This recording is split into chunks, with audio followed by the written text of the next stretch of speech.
Assalamualaikum warahmatullahi wabarakatuh.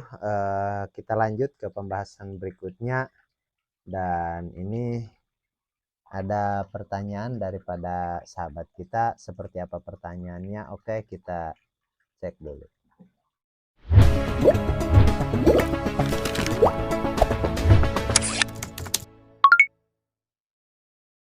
Oke sahabat, ini ada pertanyaan daripada sahabat kita yaitu Mas Faturrohim yang bunyinya seperti ini. Air kolam saya hijau kecoklatan. Respon makan lahap tapi ada yang mati. Air kolam saya hijau kecoklatan, respon makan lahap dan oke lah. Tapi ada yang mati. Oke. Tapi ada yang mati, ya namanya makhluk hidup, bahkan bisa saya katakan pasti ada yang mati. Karena saya sendiri kalau boleh jujur belum pernah sih tebar ikan berapapun nggak ada yang mati, satu ekor pun nggak ada misalkan. Saya pikir belum pernah mungkin, karena kadang-kadang yang mati itu meskipun nggak terlihat, kadang-kadang dia kalau ikan sehat itu begitu ada yang mati langsung dimakan sama yang lainnya dan langsung habis. Seperti itu. Jadi keseluruhan tetap ada yang mati. Berapapun. Mau 1%, 2%, 3%, 4%, 5%, bahkan kalau menurut hukum rata-rata itu 20% dianggarkannya untuk kematian itu sampai 20% dan itu masih untung. Jadi para senior-senior kita terdahulu mengatakan bahwa di budidaya lele itu ada anggaran kematian sebanyak 20%. Dan kalau mati 20%, dia katakan itu masih untung. Meskipun jujur kalau untuk saya sendiri sih ya untung sih, masih untung karena hitungannya begini. Kalau misalkan 1000 nih, kita panen 800 ekor dan itu masih tetap di angka 1 kuintal, masih di angka 100 kilo dan itu masih oke. Karena terhitung modal benih itu per 10 ekor per kilo, maksudnya begitu. 1 kilo isinya itu 10 ekor. Kalau dihitung secara permodalan seperti itu. Jadi dikala kita mengalami kematian di bawah 20%, itu sudah yakin masih ada untung. Toh 20% pun masih untung, apalagi kalau di bawah itu. Misalkan 15% atau 10%. Bahkan yang sering saya lakukan untuk saya sendiri dan kebanyakan daripada binaan saya, itu rata-rata paling tinggi itu 5%. Itu pun paling tinggi itu. 5% itu paling tinggi. Jadi 10.000 ada mati 500, itu udah paling tinggi, ada apa namanya, ada yang mati 500 ekor itu udah paling tinggi, itu udah tinggi banget lah istilahnya, karena 500 ekor itu berarti perharinya itu lebih daripada 10, seperti itu, dan itu sangat jarang.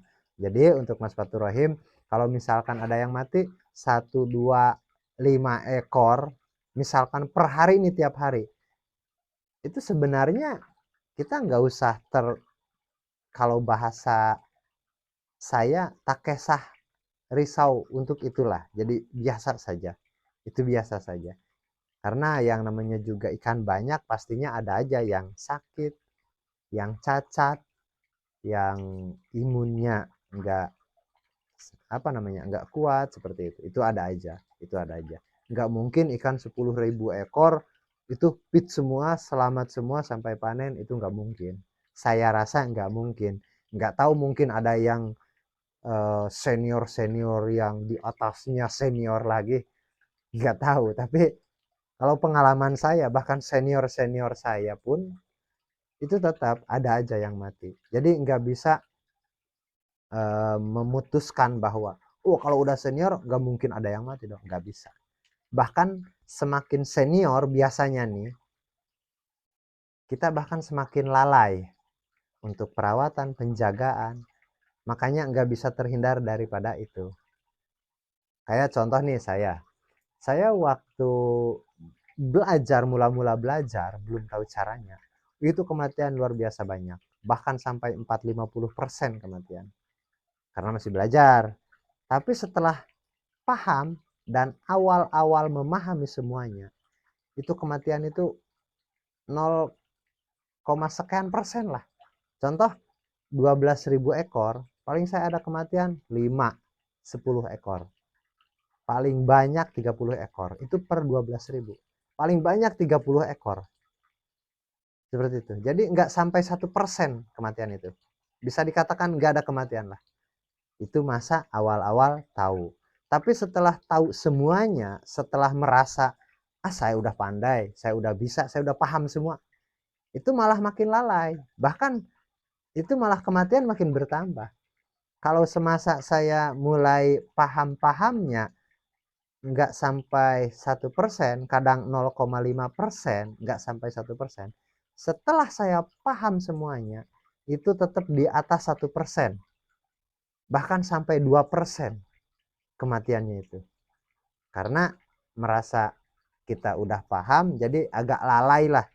Misalkan ini ikan terkena penyakit, kita lalai untuk melakukan ya perawatan atau melakukan penjagaan seperti itu. Jadi kita apa namanya, cincai aja lah, mati 2-3 ekor itu nggak masalah, gitu aja. Jadi semakin kita memahami dan mengetahui, justru kalau saya sendiri itu semakin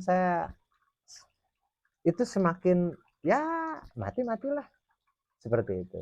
Tapi bukan dalam arti saya mengatakan biarkan aja yang mati aja, tapi kita pun harus ada hitungannya juga.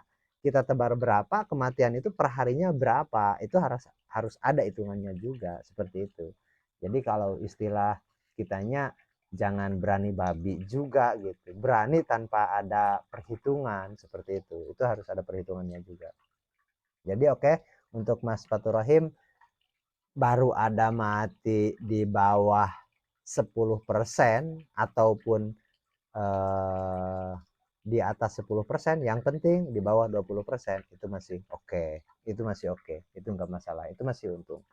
Oke, kita lanjut ke pertanyaan berikutnya. Ini dari Mas Mukhlis. Air kolam saya juga hitam Om, tapi lele aktif, makannya pun lahap. Oke, karena kriteria air di setiap daerah itu beda. Terus yang hitam biasanya itu kalau warnanya hitam, yang pertama itu karena air itu, kalau bahasa di budidaya kita panggil air sudah tua. Airnya itu sudah tua, mungkin tebar lebih dari 1 kali lah istilahnya. Kita udah tebar, airnya kita pakai lagi, meskipun nggak semua dipakai, misalkan kita tambah air baru sedikit seperti itu. Tapi kategorinya itu airnya air yang cukup tua lah kalau bahasa saya. Terus itu yang pertama. Dan yang kedua, biasanya itu air itu ada sedikit banyaknya, pasti ada kandungan garamnya, pasti. Kandungan garam dan magnesiumnya itu ada. Jadi air itu agak sedikit warnanya nantinya agak kehitaman. Itu satu. Dan yang ketiga, kalau airnya garamnya rendah, magnesiumnya rendah, terus tebarnya pun baru pertama kali tebar, tapi airnya hitam, itu ada satu kemungkinan lagi, yaitu ada bakteri aerob yang mati. Jadi banyak bangkai bakteri di situ. Banyak bakteri yang mati. Salah satunya yaitu bakteri aerob. Karena kalau bakteri anaerob itu masih oke, tapi dikala bakteri aerob mati, itu ada beberapa perubahan. Pertama dari warna air itu sendiri biasanya mengarah ke hitam, biasanya. Terus yang kedua, aromanya pun agak sedikit bau lah, meskipun nggak menyengat, tapi ada sedikit bau seperti itu. Tapi untuk ikan lele itu biasanya nggak masalah, itu nggak masalah biasanya, apalagi kalau terjadi perubahannya itu nggak sekaligus, secara bertahap, itu biasanya nggak masalah, nggak masalah. Kecuali kalau misalkan air hitam kita tebar benih baru nih, benihnya pun kecil, nah itu baru bermasalah. Oke, dan itu banyak terjadi apalagi untuk di daerah Payau. Kalau untuk di daerah Payau itu sudah nggak asing lagi, air itu warnanya bukan merah, bahkan hitam seperti itu. Oke, kita lanjut ke pertanyaan berikutnya. Ini ada pertanyaan daripada member kita, yaitu sahabat member lah, pelanggan, pelanggan di Fitur Gabung, yaitu Bang Moh Saiful. Untuk RWS atau GWS, untuk airnya apa ada treatment khusus? Ini komentar di video member. Jadi Mas Saiful ini komentar di salah satu video member. Jadi mungkin di video yang bagian berapa itu, di situ kita penyediaan air, terus untuk treatment GWS atau RWS. Untuk GWS atau RWS sama sekali nggak ada treatment. Kalaupun yang di video member itu ada 3 kategori penyediaan air, itu sebagai pelengkap, sebagai untuk menentukan pilihan sahabat semua yang sudah gabung, yang sudah join, supaya bisa menentukan. Jadi menurut sahabat yang paling bagus yang mana, itu kita studi banding. Kita kan belajar nih, kita harus ada perbandingan. Saya nggak bisa katakan ini bagus kalau nggak ada yang lainnya, seperti itu. Jadi di situ kita ada 3 perbandingan dan kita simpulkan yang mana. Kan seperti itu tujuannya. Jadi itu di video mungkin baru bagian ketiga atau keempat lah, seperti itu. Dan sekarang di fitur gabung itu sudah ada lebih dari 14 video sudah, seperti itu. Jadi untuk Mas Saiful ini, kalau khusus treatment khusus untuk GWS atau RWS itu nggak ada. Bahkan salah satu cara atau salah satu sistem yang enggak menggunakan treatment, yaitu RWS dan GWS. Itu salah satunya enggak menggunakan treatment. Air seperti apapun bisa, yang penting jangan air asin aja. Air asin pun sebenarnya bisa, tapi ada metode-metode khusus lah. Dan kalaupun nanti buatkan saya videonya di fitur gabung, itu nanti mungkin bukan di level 1, level 2, level 3, itu mungkin lebih tinggi lagi, karena minimal dasar-dasar level 1, 2, 3, 4 sudah paham, baru nanti kita ke langkah berikutnya yang lebih ekstrim lagi. Karena yang saya bilang, budidaya lele dimanapun saya siap untuk membantu, untuk berbagi pengalaman. Asal jangan di bulan aja dan di planet, seperti itu. Selama ada kehidupan manusia di situ, ada air, itu bisa. Fisik air seperti apapun, itu bisa.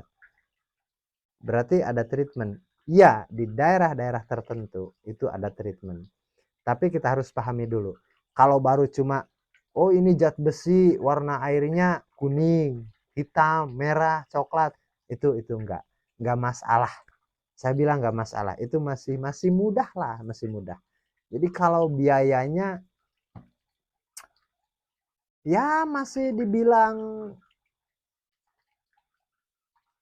per tahunnya, kalau kita hitung perawatan untuk treatment itu per tahun di bawah 1 juta.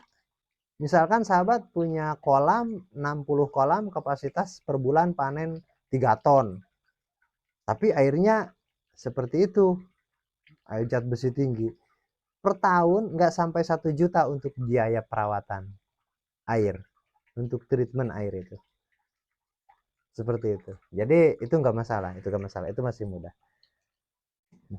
Itu masih mudah dan nggak ada treatment khusus untuk GWS, RWS, sistem kocor itu nggak ada.